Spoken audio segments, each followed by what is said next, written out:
నేను నలిగిపోయినా ఆ నలుగుడు నాకు నొప్పి కలిగించిన ఒక్క సంతోషం ఉంది ప్రభువా. అదేంటో తెలుసా? నీ చేతుల్లో నేను నలుగుతున్నాను. నన్ను నల్లగొట్టడానికైనా నీ చేతుల్లో తీసుకున్నావు చూడు.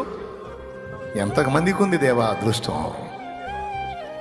నన్ను నల్లగొట్టడానికైనా నీ చేతుల్లో తీసుకున్నావు చూడు. ఎంతమందికి ఉంది దేవా ఈ భాగ్యం. లోకంలో అందరినీ అట్లా పట్టించుకున్నావా? నన్ను పట్టించుకున్నావు. నన్ను పట్టించుకున్నావు అంటే, నా విషయంలో ఇంత కేర్గా ఉన్నావు అంటే నన్ను ఎక్కువ ప్రేమిస్తున్నావు. అందుకే నేను బాగుండాలని కోరుకుంటున్నా. అందుకే నాలో లోపాలు ఒప్పుకోవట్లను తట్టుకోలేకపోతున్నావు. అందుకే నన్ను కొడుతున్నావు, నలుగొడుతున్నావు. ప్రాబ్లం లేదు, అదే నాకు ఇష్టం. చెయ్యయ్యా. నా తండ్రిని నేను విమర్శించను, నా తండ్రిని నేను నిందించను.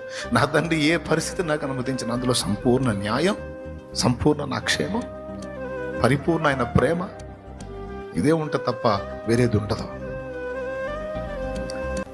కనుక నేను ఇక వాటిని గురించి కలత చెందను, వాటి గురించి నేను ఆలోచించను.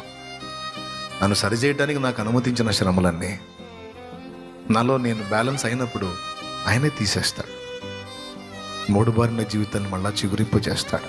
నేను ఎండిపోయిన దాన్ని పచ్చగా వచ్చేటట్టు చేస్తాడు. ఎడారులను జీవజల నదులుగా మార్చగలుగుతాడు. నా దేవునికి సమస్తము సాధ్యమే. తిరిగి చూసుకుంటే నేను కోల్పోయింది ఏది ఉండదు. ఎదురైన ప్రతికూలతలన్నీ కూడా నాకు ఆశీర్వాదాలుగానే మారి ఉంటాయి. ఎందుకంటే ఆయన నిన్ను ప్రేమిస్తున్నాడు, ఆయన నన్ను ప్రేమిస్తున్నాడు. ఎంతగా అంటే చెప్పండి, ప్రాణం కంటే మిన్నగా.